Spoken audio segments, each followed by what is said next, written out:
श्री शिवाय नमस्तु भयम।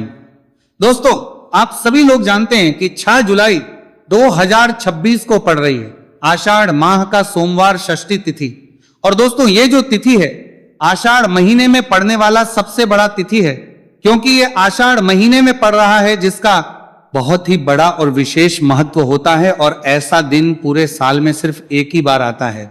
और दोस्तों, आप सभी लोग जानते हो कि सोमवार षष्ठी तिथि का अगर सबसे बड़ा कोई उपाय है वो 108 चावल के दाने वाला उपाय है। तो दोस्तों, इस आषाढ़ माह के सोमवार षष्ठी तिथि के दिन आप लोगों को इस 108 चावल के दाने वाले उपाय को जरूर करना है। बहुत सारे लोग होंगे जिन लोगों ने इस उपाय को ना किया हो, मतलब पूरा साल निकल गया और उन्होंने किसी भी दिन इस 108 चावल के दाने वाले उपाय को ना किया हो, पर काम दोस्तों आपके पास एक आखिरी मौका बचा हुआ है जो कि 6 जुलाई सोमवार षष्ठी तिथि के दिन। तो इस दिन आप लोगों को 108 चावल के दाने वाले उपाय को जरूर कर लेना है। भले ही आपने पूरे साल भर अभी तक इस उपाय को ना किया हो, पर अगर आपने इस आषाढ़ महीने के सोमवार षष्ठी तिथि के दिन अगर इस वाले उपाय को कर लिया तो आपको इस उपाय को करने का वो फल मिलेगा जिसकी आपने कभी कल्पना भी नहीं करी होगी। इसीलिए आप लोग इस वाले उपाय को एक बार जरूर कर लेना, ताकि आप लोगों के हाथ से यह मौका ना जा सके और आपको इस प्रचार के उपाय को करने का फल मिल सके। दोस्तों, यह उपाय पंडित जी ने अपनी अभी की ही शिव महापुराण की कथा में बताया है, जिस उपाय को आज हम आपको बहुत अच्छे से समझाने वाले हैं। इस वीडियो को देखने के बाद इस उपाय को समझने के लिए आपको कोई और वीडियो को देखने की जरूरत नहीं पड़ेगी। तो चलिए दोस्तों, उपाय को शुरू करते हैं। देखिए, ये आषाढ़ महीने के सोमवार षष्ठी तिथि के दिन ये इतना खास होता है, इतना महत्वपूर्ण होता है।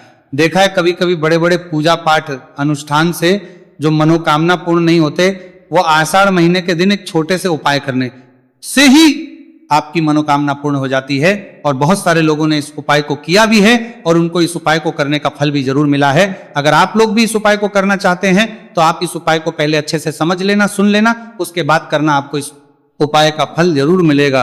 और इस उपाय को कर लेने से आपके घर में चाहे किसी भी प्रकार दुख और समस्या क्यों ना चल रही हो, आपको उसका कारण भी नहीं पता है कि भाई ये समस्या किस कारण से चल रही है, उसका कुछ भी कारण हो सकता है, जैसे पितृदोष हो सकता है या किसी भी तरह का मंगल दोष भी हो सकता है। तो इस दिन आप लोगों को ये वाला उपाय कर लेना है।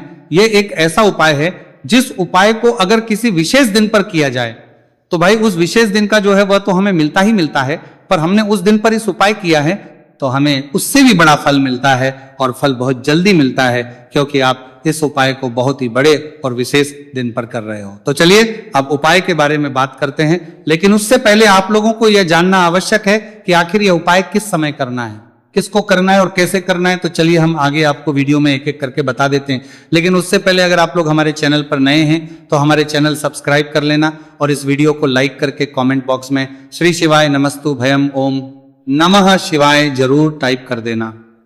तो दोस्तों, इस 108 चावल के दाने वाले उपाय को हमें इस सोमवार षष्ठी तिथि के दिन कैसे करना है, किसको करना है, किस समय करना है और कहां पर करना है, ये सारे सवालों के जवाब आपको इस वीडियो में मिल जाएंगे।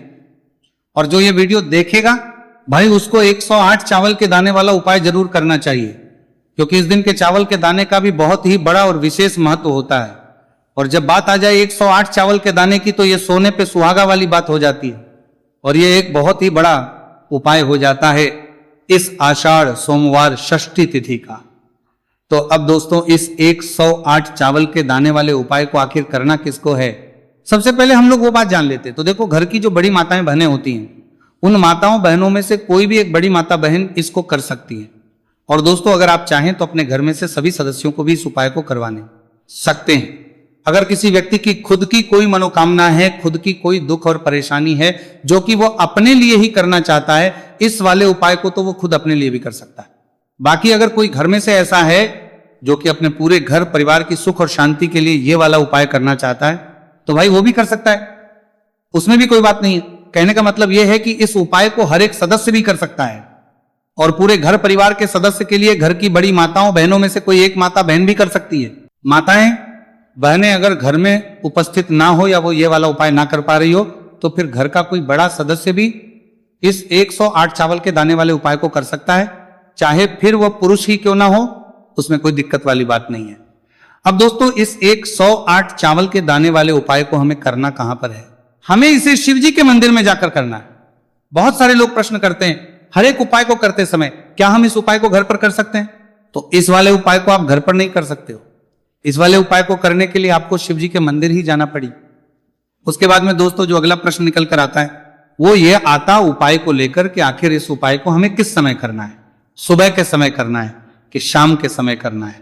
तो देखो इस वाले उपाय को आप लोग सुबह के समय भी कर सकते हो और शाम के समय प्रदोष काल में भी कर सकते हो। अब अगर आप पूछो कि भाई सब सबसे उत्तम समय कौन सा रहेगा इस 108 चावल के दाने वाले उपाय को करने का, तो हम आपसे बस यही कहेंगे कि इस उपाय को आप सुबह के समय करेंगे तो ज्यादा बेहतर होगा। बाकी अगर प्रदोष शाम के समय भी करेंगे तो भी अच्छा होगा, उसमें कोई भी दिक्कत वाली बात नहीं है। तो अब दोस्तों जो अगली सबसे बड़ी और महत्वपूर्ण बात आती है वो ये आती है कि सुबह अगर हम उपाय को करेंगे तो हमें कितने बजे से लेकर कितने बजे तक के बीच में करना है, और शाम के समय प्रदोष काल में करेंगे तो हमें कितने बजे से लेकर कितने बजे के बीच में करना है। तो देखो सुबह जितनी जल्दी हो सके आप उपाय को करने की कोशिश करना। बाकी अगर किसी लेट भी हो जाओ, थोड़ी देर भी हो जाए, तो 10 या 11 बजे तक भी आप उपाय कर लेना, पर 12 बजे से ज्यादा देरी ना हो, ठीक है, इस बात का ध्यान रखना। उसके बाद में दोस्तों अगर शाम के समय प्रदोष काल की बात करें, प्रदोष काल का जो समय है होता है वो शाम के 6 बजे से शुरू हो जाता है। मतलब शाम के 6 बजे से लेकर 7 बजे के बीच का जो समय होता है ये समय प्रदोष काल का समय होता है। पर अभी जो मौसम चल रहा है इस मौसम में जो है शाम बहुत देर होती है, तो आप इस उपाय को 7 या 8 बजे के बीच में भी कर सकते हो। मतलब शाम के 6 बजे से रात 8 बजे के बीच में आप कभी भी इस वाले उपाय को कर सकते हो, उसमें कोई भी दिक्कत वाली बात नहीं है। अब दोस्तों यहां पर इस उपाय को लेकर एक और सबसे बड़ी बात यह निकल कर आती है कि इस 108 चावल के दानों को हमें लेना कहां से होता है, और हमें इस उपाय को करने के साथ में क्या और कुछ भी सामग्री ऐसी होती है जो शिव जी के मंदिर लेकर जानी पड़ती। तो देखो यहां पर हम आपको बता दें, सबसे पहले आप लोग ये जान लो कि ये जो 108 चावल के दाने वाला उपाय है, सिर्फ और सिर्फ आप उपाय की सामग्री लेकर कभी भी शिव जी के मंदिर मत जाना, क्योंकि हमें भगवान के सामने यह नहीं दर्शाना है कि अगर हम भगवान शिव जी के मंदिर आए हैं तो अपने फायदे के लिए आए हैं। तो इसीलिए जो भी पूजन सामग्री है, उपाय सामग्री है, 108 चावल के दाने, इसके साथ में को पूजन सामग्री भी जरूर लेकर जाना है।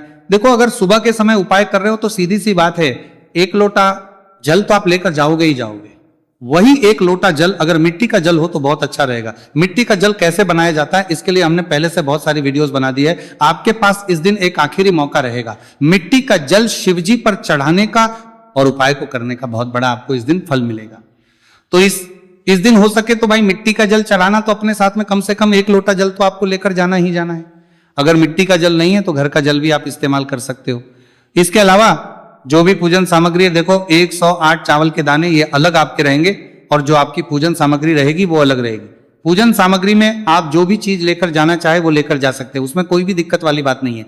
वही अगर हम बात करें शाम के समय की, तो शाम के समय पर जल नहीं चढ़ता है, इसीलिए शाम के समय आप लोग एक दीपक तैयार कर लें जो कि गोलबत्ती का, आटे का, शुद्ध देसी गाय का घी का होगा, है ना। इस बात का आप लोगों को ध्यान रखना है। और इस दीपक को आपको घर से जलाकर नहीं लेकर जाना है, भगवान शिव जी के मंदिर में जाकर ही जलाना है। इस बात का भी आप लोगों को ध्यान रखना है।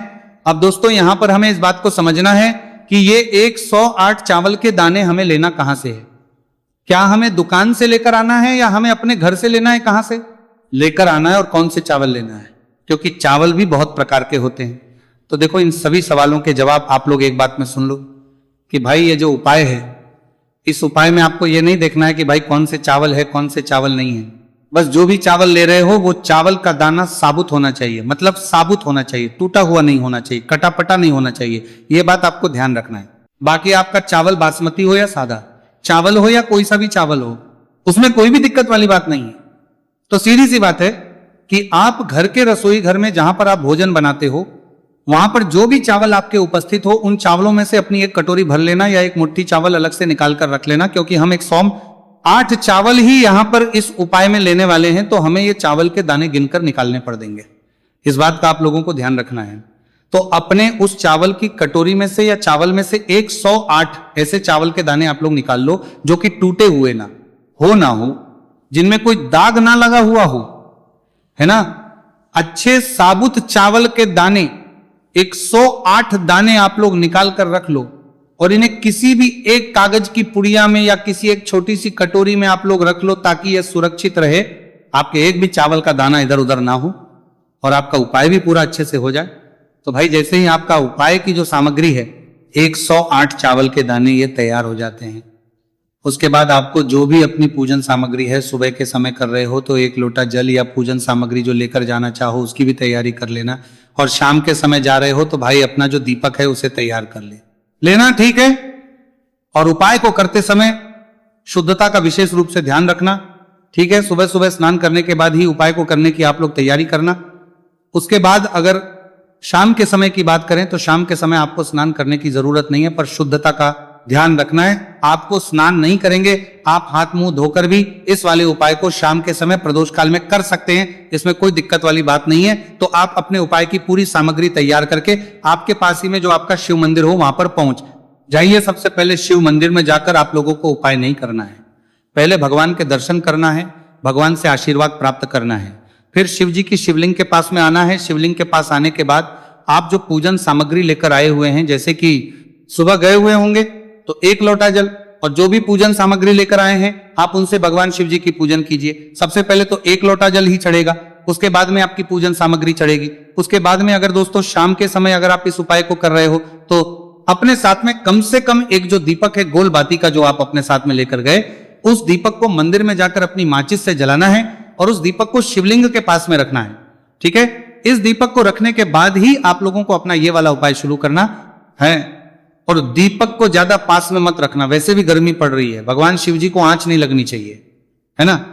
तो भाई जैसे ही आपकी पूजा अर्चना हो जाती है, आप भगवान शिव जी को प्रसन्न कर लेते हैं। उसके बाद में शिवलिंग के पास ही में आप कहीं पर बैठा जाइए, सामने या आसपास जिस जगह पर आपको बैठना हो वहां पर बैठ जाइए और अपने 108 चावल के दाने अपने सामने निकाल कर रख लीजिए, क्योंकि अब यहाँ पर उपाय को यहाँ पर करने की आपको तैयारी करना है। और इस तरीके से जब आप उपाय करेंगे, पूजन सामग्री करने के बाद, पूजन अर्चना करने के बाद, तो आपको उपाय का फल बहुत जल्दी और बहुत बड़ा होकर मिलेगा। तो अपने 108 चावल के दाने अपने सामने निकाल कर रख लेना। और ये जो उपाय है ये आपकी सीधे हाथ की हथेली से होगा, इसलिए इस बात का भी विषय रूप से ध्यान रखना है। तो सीधे हाथ की हथेली का प्रयोग करके ही आप लोग अपना इस वाले उपाय को करना। अपने सामने जो भी आपके कागज की पुड्डियां हैं उसको खोलकर रख लो, या कटोरी है तो भाई उसे अपने सामने रख लो और अपने वह 108 चावल के दाने निकाल लो, ठीक है। उसके बाद में दोस्तों अब आपको क्या करना है कि शिवलिंग आपके सामने होगी तो आपने वह 108 चावल के दाने एक एक करके आपको शिव जी के शिवलिंग के ऊपर चढ़ाना है। कहां पर चढ़ाना? शिवलिंग के ऊपर चढ़ाना है और कहीं पर भी नहीं चढ़ाना है। आपको अपने हथेली से तो शिवलिंग के ऊपर चढ़ाना है, भले ही फिर वो अपने आप जलाधारी पर गिर जाए या मतलब वहीं पर गिर जाए, उसमें कोई दिक्कत वाली बात नहीं है, पर आप चढ़ाओ शिवलिंग के ऊपर ही। तो आपको क्या करना है? अपना पहला चावल का दाना उठाना है, श्री शिवाय नमस्तु भयम बोलना है और शिवलिंग पर चढ़ा देना है। इसी तरीके से दूसरा चावल का दाना उठाए, शिवलिंग पर चढ़ाना है और मंत्र बोल देना है। और फिर तीसरा चावल का दाना उठाना है, श्री शिवाय नमस्तु भयम बोलना है और चढ़ा देना है। इसी प्रकार से आपको पूरे 108 चावल के दाने एक एक करके शिव जी के शिवलिंग के ऊपर चढ़ाना है और भगवान से प्रार्थना करते जाना है। मतलब प्रार्थना तो आपको आखिरी में करना है, पर हर एक चावल के दाने को चढ़ाते समय श्री शिवाय नमस्तु भयम जरूर बोलना है। उसके बाद ही में ये चावल का दाना शिवलिंग के ऊपर आपको चढ़ाना है। जैसे ही आपके 108 चावल के दाने शिवलिंग के ऊपर जाते हैं तो उसके बाद में आपको क्या करना है? भगवान से अपनी मनोकामना बोलना है। मनोकामना भी कब बोलना है? जब आपका 108 चावल का दाना आपके सीधे हाथ की हथेली में हो और आप उसे चढ़ाने के लिए जा रहे हो, श्री शिवाय नमस्तु भयम बोलकर उस आखिरी चावल के दाने को शिवलिंग के ऊपर चढ़ा देना और भगवान से फिर अपनी वह मनोकामना बोल देना, अपनी वह मनोकामना बोल देना जिस मनोकामना के लिए आप लोग अपना ये वाला उपाय कर रहे हो, जिस भी दुख और परेशानी के लिए आप लोग ये वाला उपाय कर रहे हो। उसके बाद में जैसे ही आप अपनी मनोकामना बोल देते हो, आपका ये वाला उपाय पूरा हो जाता है।